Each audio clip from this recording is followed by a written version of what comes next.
मलिक बोस्तान साहब ने हमें ज्वाइन किया है, चेयरपर्सन है exchange companies association of Pakistan. उनको काफ़ी लोग पाकिस्तान में सोने और डॉलर का बादशाह भी समझते हैं कि ही इज़ द मैन, इनके हाथ में सब कुछ होता है, सारे एक्सचेंजेस वगैरह वगैरह।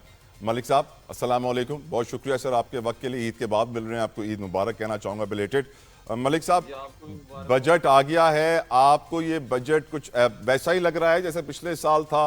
टैक्सों का टारगेट बढ़ाया गया है, सेल्स टैक्स लगाया जा रहा है, तनख्वाहदार को रिलीफ दिया जा रहा है, लेकिन वो एक ज़माना होता था मलिक साहब जब रोज़ हम डॉलर को देखते थे, डॉलर के अंदर इन्वेस्टमेंट्स होती थी, शॉर्ट सेलिंग्स होती थी, लोग कमाते थे। आजकल तो हमने देखा कि इस हुकूमत के दौर में डॉलर को तो बेड़ियां सी लग गई हैं, कंट्रोल्ड है। कुछ लोग कहते हैं डॉलर 250 रुपए पे होना चाहिए लेकिन कंट्रोल्ड है, इसलिए ओवर वैल्यूड है। अब सोने की भी हम देखते हैं कीमतें बढ़ ही रही हैं हमेशा की तरह, लग रहा है आने वाले वक्त भी बढ़ती रहेंगी। इस बजट को देखते हुए आपकी नज़र में डॉलर और सोना आने वाले वक्त में कैसा रहेगा सर? देखो जी, हमारा डॉलर को ब्रेकें लगाई गई हैं, कैप लगाया गया है। 2 साल पहले यही डॉलर लोग 400-500 की बातें कर रहे थे। और उसके बाद मैं समझता हूँ फील्ड मार्शल आसिम मुनीर साहब आए, मैं उनको खराज तहसीन पेश करता हूँ। उन्होंने क्रीज से बाहर निकले, स्टेक होल्डर से मिले और स्मगलिंग को बंद किया। ईरान अफगानिस्तान 30-40 डॉलर डेली जा रहा था। उसके अलावा उन्होंने हुंडिया वाला ऑपरेटर के खिलाफ, ब्लैक मार्केट के खिलाफ, माफिया के खिलाफ क्रैक डाउन किया और वही डॉलर 340 से कम होकर 270 पे आ गया। और उसके साथ ये स्टेट बैंक ने इंटर बैंक मार्केट से, आपको पता है, 9 अरब डॉलर पिछले 2 साल में खरीद के इसको ब्रेकें लगा दी, वरना डॉलर 250 का 200 से भी नीचे चला जाता। हमारा रुपया अभी भी अंडर आपके वैल्यू, मुंह आप में घी शक्कर, आपके मुंह में बादाम पिस्ते अखरोट सारे सारे मेवाजात सर, अल्लाह करे हो मैंने जाए। बिल्कुल यही शक्कर होना चाहिए। मैं समझता हूँ 340 से कम हो गया, अगर 270 पे आ सकता है तो 270 से 250 तो कोई बड़ा कम सफर है तो हो भी जाता। लेकिन स्टेट बैंक ने खरीदारी की, डॉलर का रेट जो है रुक गया बजाय गिरने के, उसको सपोर्ट की गई। स्टैंडिंग कमेटी सेनेट में उन्होंने जो बयान दिया है गवर्नर स्टेट बैंक ने कि 9 अरब डॉलर हमने गुज़श्ता 2 साल में खरीदे इंटर बैंक वैसे ये मार्केट से। खरीदारी का तो अमल एक्सचेंज कंपनियों के लिए तो काफी मुनाफा बख्श रहा सर, रिवॉर्ड सिस्टम भी अच्छा था, तो इसलिए गुजरा साल तो आप लोग के लिए बहुत मुनाफा बख्श रहा है, आने वाला साल भी उतना ही मुनाफा बख्श रहेगा सर?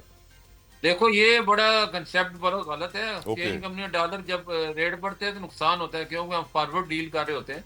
हम उसकी ये नहीं कि डॉलर का इंतजार करते हैं बढ़ेगा तो बेचेंगे। हमने जो ही हम खरीदते हैं साथ ही सेल करते हैं, उसके बाद 10 रुपए भी बढ़ जाए तो हमें कोई फायदा नहीं है।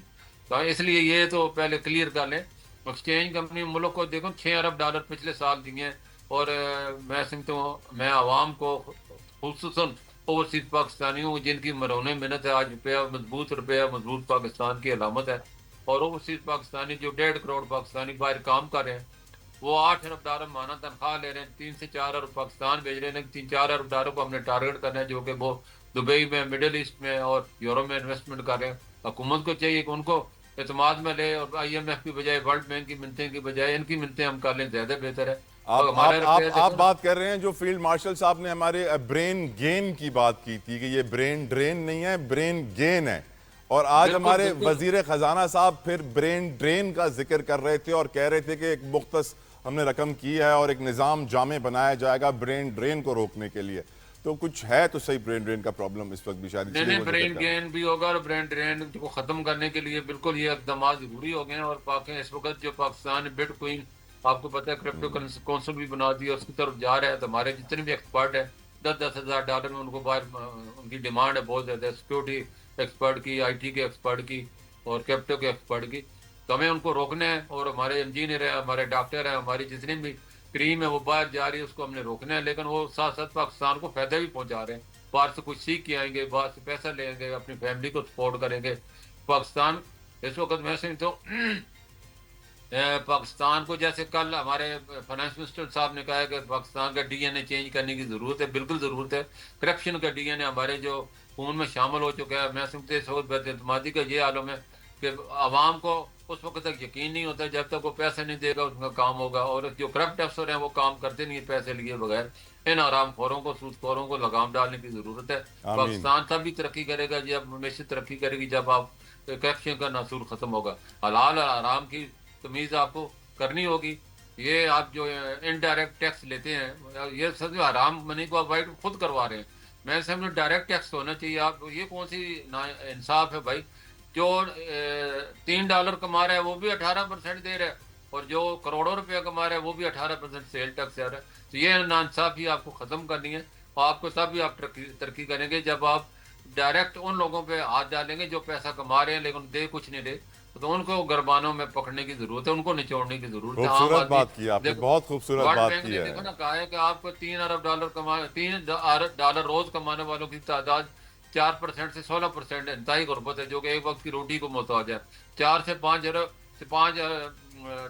ڈیلی کمانے والوں کی تعداد 38 سے بڑھ کے 45% ہوگی. جب آدھی آبادی آپ کی غربت کا شکار ہے. بات ہو رہی ہے بجٹ کے حوالے سے, تو ہم جانتے ہیں کہ پاکستان کے آئی ٹی سیکٹر نے آؤٹ پرفارم کیا ہے. پچھلے سال آئی ٹی ایکسپورٹس میں بڑا اضافہ ہوا ہے, $3 بلین سے ایکسیڈ کیا ہے اماؤنٹ, اور یقیناً پورے قوم اس بات پہ خوش تھی. اور آئی ٹی سیکٹر کے حوالے سے جو کچھ باتیں آج وزیر خزانہ نے کہی ہیں کہ retail sector, wholesale sector e commerce سے پریشان ہیں, ہم ای کامرس کے اوپر سیلز ٹیکس 18% لے کے جا رہے ہیں ان کے خدشات دور کرنے کے لیے. یہ میری نظر میں کہ آئی ٹی سیکٹر کے لیے ویلیو ایڈیشن میں دوسری ریلیف ہونی چاہیے تھی ان کی آؤٹ پرفارمنگ ایکسپورٹس کی وجہ سے. سیڈلی وہ میں نظر نہیں آئی. گفتگو کریں گے اس کے اوپر. میرے ساتھ میں جوائن کر رہے ہیں پینل میں اس وقت کنول چیمہ صاحبہ. She is an I T expert, she is also running a company by the name of my impact meter, CEO ہیں اس کی. بہت شکریہ کنول صاحبہ. ساتھ ساتھ پینل میں عبدالعلیم صاحب بھی میرے ساتھ موجود ہیں, overseas investors chambers of commerce کو ریپرزینٹ کر رہے ہیں. کنول صاحبہ, آپ کی نظر میں یہ جو بات ہمارے آج وزیر خزانہ صاحب ای کامرس کے حوالے سے ریپیٹ کی انہوں نے 1-2 مرتبہ کہ ہمارے ریٹیلرز, ہول سیلر, مارکیٹس پر بڑا امپیکٹ پڑ رہا ہے, نقصان ہو رہا ہے ای کامرس کی وجہ سے, ہم ای کامرس کے اوپر سیلز ٹیکس کو 18% کر رہے ہیں, ان کی ٹیکس فائلنگ میں سختی لے کر آئیں گے, نظام بنائیں گے تاکہ کوئی ٹیکس چوری نہ کر سکے, ان کی کمپلینٹس آ رہی. میرے خیال سے شاید کچھ زیادہ انہوں نے برائیاں کر دیں ہمارے آن لائن سیکٹر کی. آپ ان کمنٹس کے اوپر کیا جواب دیں گی, اور آپ کی نظر میں کیا سازگار پالیسیاں آئی ٹی سیکٹر کے لیے ہماری حکومت نے بنائی اس بجٹ میں یا نہیں؟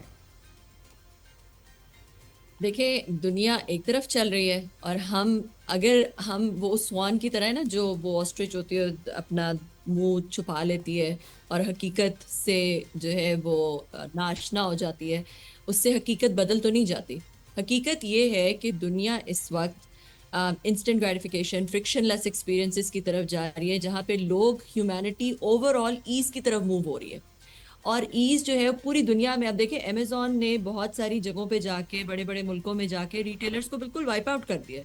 اب یہ ایک فیکٹ ہے, ٹھیک ہے, اور اس میں اگر پاکستان جو ہے وہ اس کو ایکسیپٹ نہیں کرے گا اور اس کو انکریج نہیں کرے گا تو ہم دنیا سے پیچھے رہ جائیں گے. پاکستان کے اندر تو ہم شاید کچھ لابیز کو خوش کر لیں, کچھ پارلیمنٹیرینز کو, جن کے جو بڑے بڑے ریٹیلرز ہیں جو پیسہ لگا رہے ہیں, جن کے پاس اس وقت پیسہ ہے, مگر دے آر, جہاں پہ دنیا جا رہی ہے, they are a dying bread.